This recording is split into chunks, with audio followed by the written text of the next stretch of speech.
स्वागत है मित्रों। पद्म भूषण डॉक्टर बोई भीमन्ना कृत न्याय के लिए संघर्ष, हिंदी अनुसृजन डॉक्टर जीवी रत्नाकर।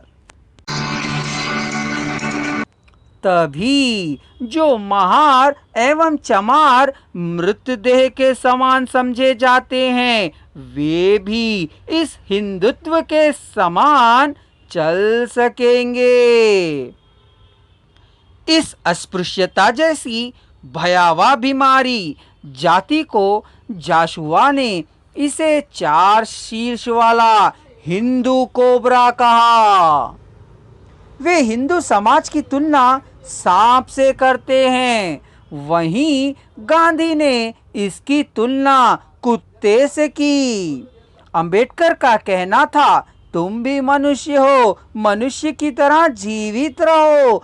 जब तक तुम डरते रहोगे, ये नजरअंदाज करने पर तुम्हें काटते ही रहेंगे।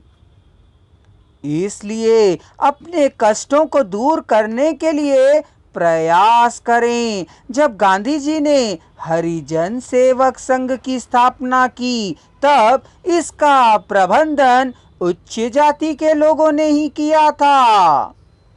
स्वतंत्रता के बाद यह और भी प्रबल हो गया और हरिजन सेवक संघ ने कार्य करना बंद कर दिया। जो लोग दलितों के उद्धार की बातें करते हैं, वे झूठे और धोखेबाज हैं। वे सिर्फ सरकार को धोखा देते हैं।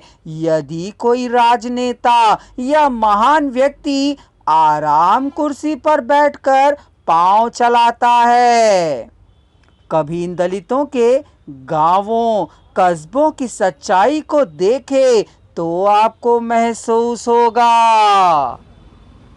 हमारा देश एक लोकतांत्रिक समाजवाद है। इसके क्रियान्वयन निम्न कार्य होने चाहिए। भूमि के छोटे छोटे टुकड़ों का राष्ट्रीयकरण करना चाहिए। गांव की भूमि पर उसी गांव के कृषि विभाग का होना चाहिए। उच्च जाति के निवास स्थलों के पास उपलब्ध भूमि पर दलितों के गृह निर्माण भी किया जाना चाहिए। गांव का पुनर्निर्माण इस तरह से होना चाहिए कि दलित भी उच्च जाति के साथ दूसरे सदस्यों जैसे कापू, कम्मा, रेड्डी आदि के साथ रह सकें। कोई भी मोहल्ला जाति के अनुसार नहीं होना चाहिए और ना ही इसे किसी जाति के नाम से पुकारा जाना चाहिए।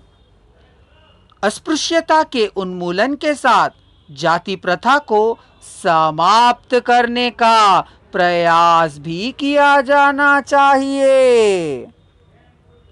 मेरे विचार से यह कार्य तभी संपन्न होगा जब बच्चों की देखभाल, शिक्षा, व्यावसायिक सहायता, आरोग्य, वृद्धों का सहयोग आदि सरकार के द्वारा होनी चाहिए। यह तभी संभव है जब बाबा साहेब के उद्देश्यों को अपनाकर लोकतांत्रिक समाज की स्थापना की जाए।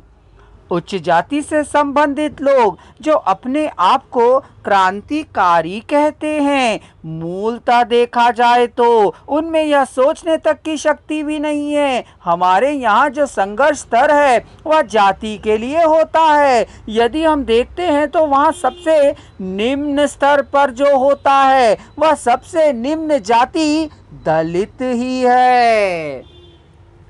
इन दलितों को अस्पृश्यता का लोग भी वहन करना पड़ता है। इसीलिए इस राष्ट्र में यदि किसी को मनुष्य बनकर जीना है तो उसके प्रगति एवं विकास के लिए अस्पृश्यता को समाप्त करना ही होगा।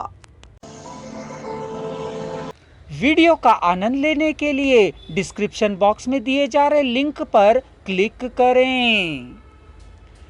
जय Bhim global trust Hyderabad presentation।